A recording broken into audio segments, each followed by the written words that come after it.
Gaya adalah sebuah tarikan atau dorongan. Gaya dapat mengubah bentuk, arah, dan kecepatan benda. Misalnya pada plastisin, kamu dapat melempar plastisin, menghentikan lemparan atau menangkap plastisin, atau bahkan mengubah bentuk plastisin dengan memberikan gaya. Gaya dapat dibedakan menjadi gaya sentuh dan gaya tak sentuh. Gaya sentuh contohnya adalah gaya otot dan gaya gesek. Gaya otot adalah gaya yang ditimbulkan oleh koordinasi otot dengan rangka tubuh. Misalnya, seseorang hendak memanah dengan menarik mata panah ke arah belakang. Gaya gesek adalah gaya yang diakibatkan oleh adanya dua buah benda yang saling bergesekan. Gaya gesek selalu berlawanan arah dengan gaya yang diberikan pada benda. Contohnya adalah gaya gesekan antara meja dengan lantai. Meja yang didorong ke depan akan bergerak ke depan. Namun, pada waktu yang bersamaan, meja juga akan mengalami gaya gesek yang arahnya berlawanan dengan arah gerak meja.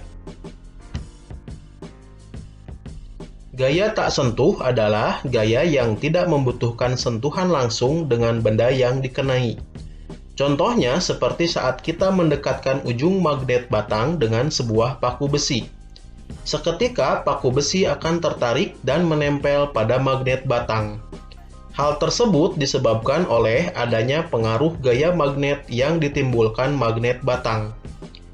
Selain gaya magnet, gaya gravitasi pada orang yang sedang terjun payung juga merupakan contoh gaya tak sentuh.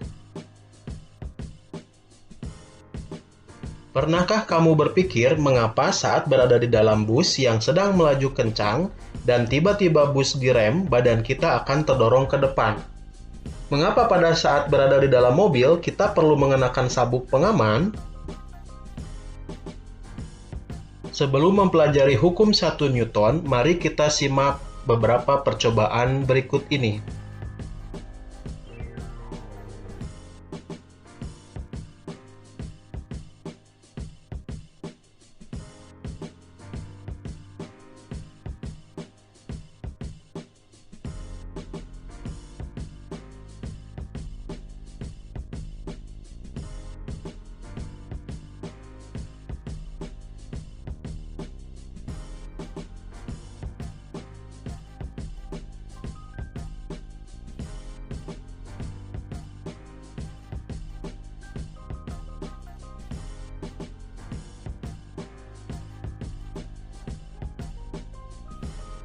Pada percobaan sifat kelembaman suatu benda, kamu menemukan fakta bahwa gelas akan tetap diam saat kertas ditarik dengan cepat secara horizontal.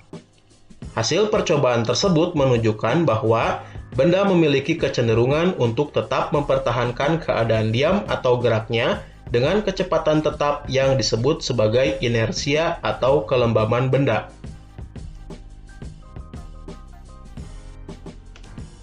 Contoh lain yang menunjukkan inersia benda adalah saat kamu berada di dalam sebuah mobil yang sedang melaju kencang, kemudian tiba-tiba direm.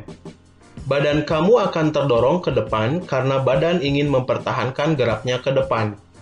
Peristiwa tersebut yang pada akhirnya memunculkan ide teknologi sabuk pengaman yang dipasang di kendaraan bermotor, khususnya mobil.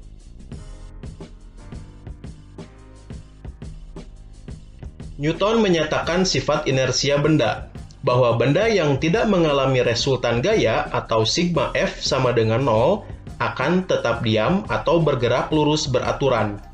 Hal ini selanjutnya dikenal dengan hukum 1 Newton.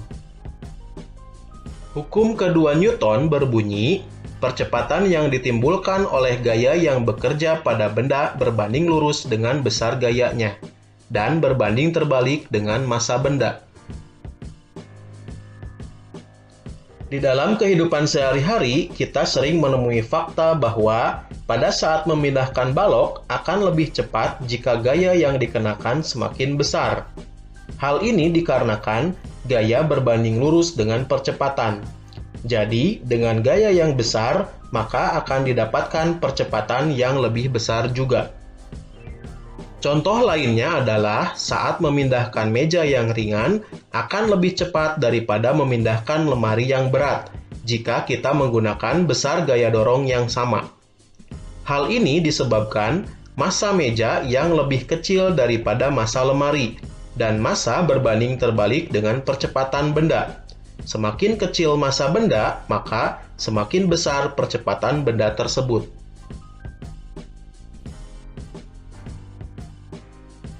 Pernahkah kamu berpikir bagaimana sebuah roket dapat meluncur ke angkasa? Roket yang terdorong ke atas diakibatkan oleh semburan gas ke bawah. Semakin kuat semburan gas ke bawah, maka roket akan semakin cepat terdorong ke atas. Hukum ketiga Newton menyatakan bahwa ketika benda pertama mengerjakan gaya atau F aksi pada benda kedua, maka benda kedua tersebut akan memberikan gaya atau F reaksi yang sama besar ke benda pertama, namun berlawanan arah, atau F aksi sama dengan negatif F reaksi. Jadi gaya aksi reaksi selalu bekerja pada dua benda yang berbeda dengan besar yang sama. Contoh gaya aksi dan reaksi tersebut misalnya pada peristiwa orang yang sedang berenang. Gaya aksi dari tangan perenang ke air mengakibatkan gaya reaksi dari air ke tangan dengan besar gaya yang sama namun arah gaya berlawanan. Sehingga orang tersebut akan terdorong ke depan meskipun tangannya mengayuh ke belakang. Karena massa air jauh lebih besar daripada massa orang, maka percepatan yang dialami orang akan jauh lebih besar daripada percepatan yang dialami air.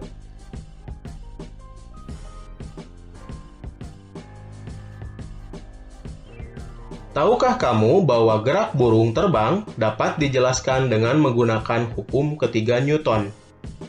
Burung mengepakkan sayap ke belakang untuk memberikan gaya aksi ke udara. Udara yang massanya jauh lebih besar daripada burung memberi gaya reaksi yang nilainya sama besar dengan gaya aksi namun berlawanan arah, sehingga mengakibatkan burung dapat melaju kencang ke depan.